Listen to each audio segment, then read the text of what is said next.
स्वराज्याचे गुप्तहेर शिवनेत्र बहिर्जी नाईक यांच्या संपूर्ण कार्याचा वेध घेणारा व्हिडिओ फक्त आणि फक्त आपल्याच चॅनेलवर।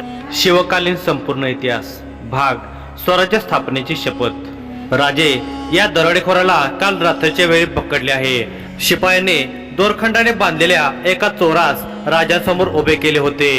त्या चोराच्या अंगावर तपकिरी बंडे आणि गुडघ्यापर्यंत धोतर होते। गेरदार मिशेसोबत दाढी सुद्धा वाढलेली होती। त्याचे डोळे लाल भडक आणि टपोरे होते।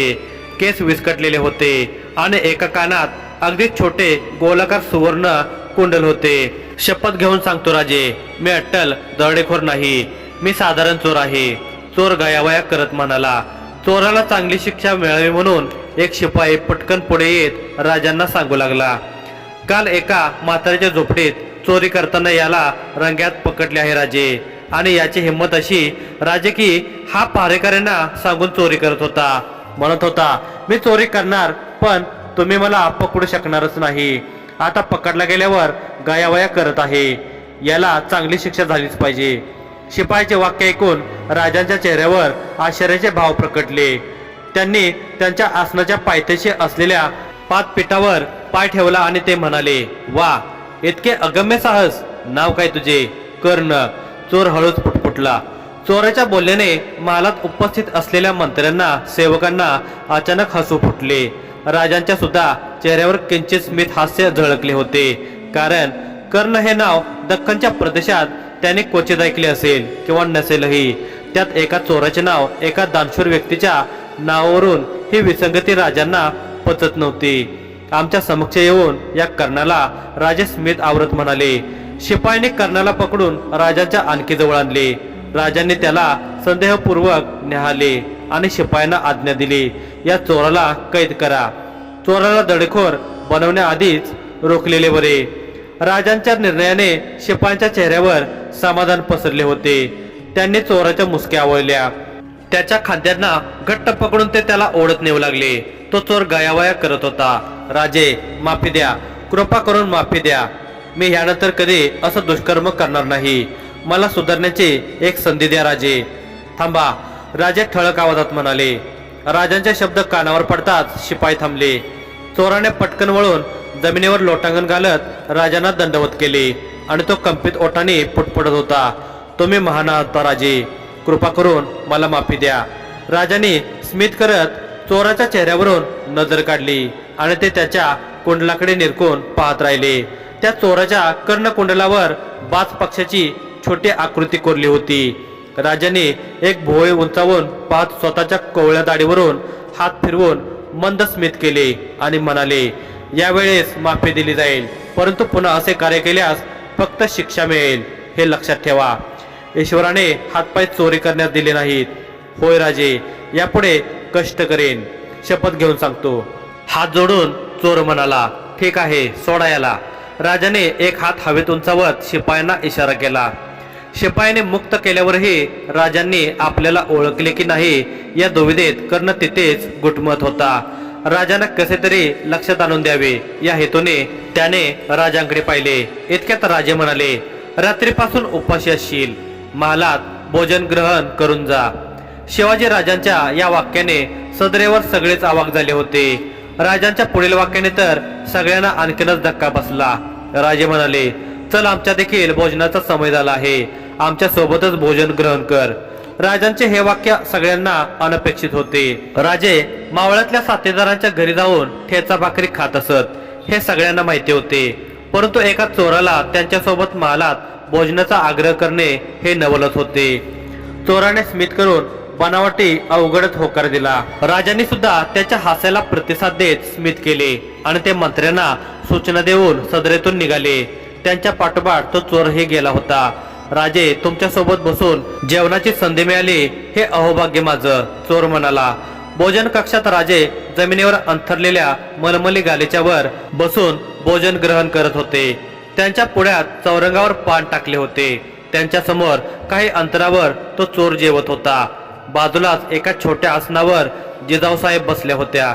त्या कधी राजांकडे तर कधी चोराकडे पाहत होत्या आणि गालातल्या गालात हसत होत्या। दास्या जेवण वाढत होत्या। सेवक मात्र अचंबित होते। ते कापडे पंख हलवत चोराला निरखून पाहत होते.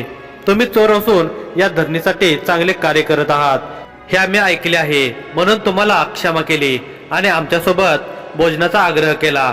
सेवकावर तिरपी नजर फिरवून राजे मुद्दाम म्हणाले, कोणते कार्य? राजांच्या बोलण्याचा अर्थ न उमगल्याने चोराने विचारले, वटवृक्षारोपणाचे. घास तोंडात टाकण्याआधी राजे म्हणाले. जिजाऊ साहेबांना मात्र दोघांच्या संभाषणाची गंमत वाटत होती. त्या पदराआड तोंड लपवून हसत होत्या. होय राजे, त्याचं काय आहे की डोंगरावर वणवा पेटल्याने डोंगर ओस पडला होता म्हणून वृक्षारोपण केलं. पण राजे, झाडं आता फार झपाट्यानं वाढत आहेत. चोराने आता राजांचे बोलणे सावरून घेत म्हटले होते, बरे आहे, खत पाणी नीट घालत राहा आणि उत्तम खत वापरा. काय मदत हवी असल्यास आम्हाला कळवा. राजे म्हणाले. राजांचे आणि त्या चोराचे संभाषण वेगळ्या अर्थाने सुरू होते. सेवकांना ते कळू नये म्हणून सांकेतिक भाषेत ते बोलत होते. होय राजे, पण सध्या त्या वृक्षांना सांभाळण्याची जबाबदारी मी माझ्या एका साथीदारावर टाकत आहे. पापडाचा एक तुकडा तोंडात टाकत चोर म्हणाला. का? राजाने त्वरित विचारले. मला जरा सासरवाडीला जायचं आहे, चोराने सांगितले. कोणत्या? पहिल्या पत्नीच्या माहेरी की दुसऱ्या? राजांनी हसत विचारले. पहिल्याच. जवळच आहे तिचं माहेर. सासरे बुवांचा मोठा कट आहे. म्हटलं जरा जाऊन पाहू. चोर उत्तरला. जिजाऊंना आता हसू आवरणे शक्य होत नव्हते. त्यांनी पटकन सेवकांना बाहेर जाण्याची आज्ञा दिली. सेवक बाहेर गेल्यावर त्या मोकळेपणाने हसू लागल्या आणि उठून चोराचा कान पकडत म्हणाल्या, दौलतराव, सासरची जास्त ओढ लागली हे वाटते.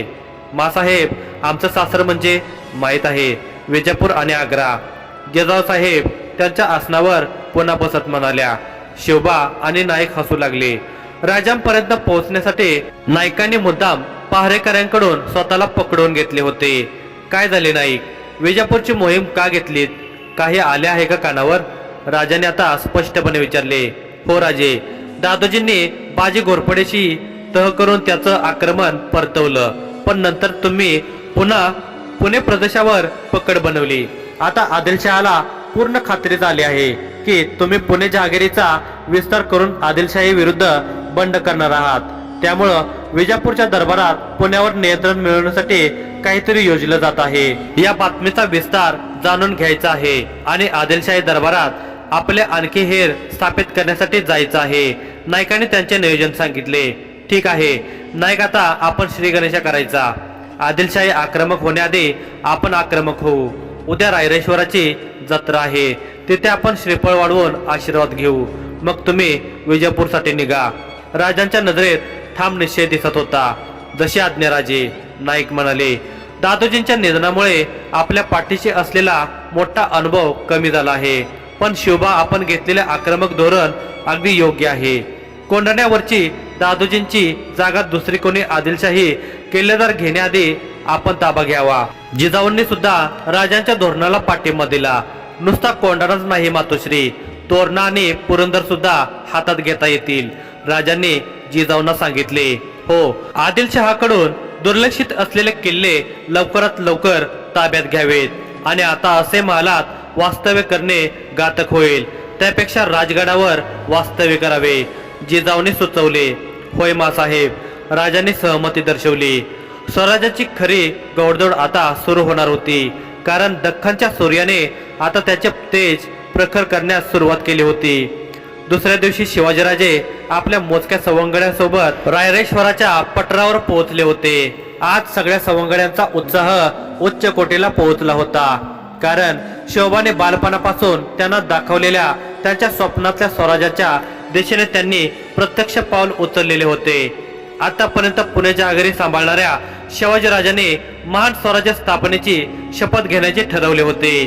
शिवाजीराजे आणि सवंगडी रायरेश्वर पठारावर असलेल्या महादेव मंदिराजवळ आले, तेव्हा आसपासच्या गावखेड्यांतील ग्रामस्थ राजांच्या दर्शनाला उपस्थित झाले होते.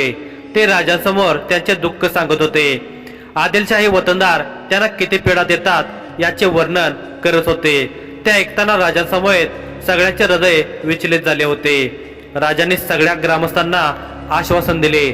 स्वराज्य तुमचे असेल, प्रत्येकाचे असेल, कायदा प्रत्येकासाठी असेल, कोणी कोणावर अत्याचार करणार नाही. स्वराज्य म्हणजे प्रभू रामाचे राज्य असेल. तुम्ही प्रत्येकजण शिवाजी भोसले आहात असे समजूनच स्वराज्यासाठी झुंज द्या.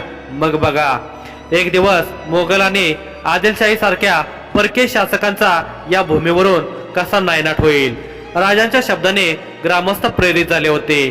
त्यांनी हर हर महादेवाचा जयघोष करत शिवाजी राजांचा जय जयकार केला.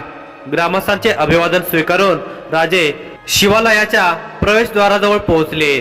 त्यांनी पाहिले शिवालय आधीच सुशोभित करण्यात आले होते. तानाजी, सूर्यजी आणि रायरेश्वराच्या जवळच असलेल्या कोंढावळे गावच्या त्यांच्या एका साथीदाराने आधी सर्व तयारी करून ठेवली होती.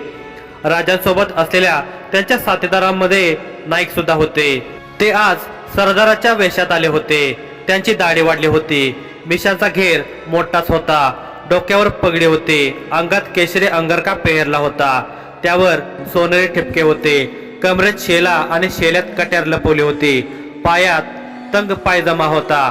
त्यांच्याकडे पाहून शोभा राजांच्या सवंगड्यांना सुद्धा प्रश्न पडला होता की हा मनुष्य कोण असावा.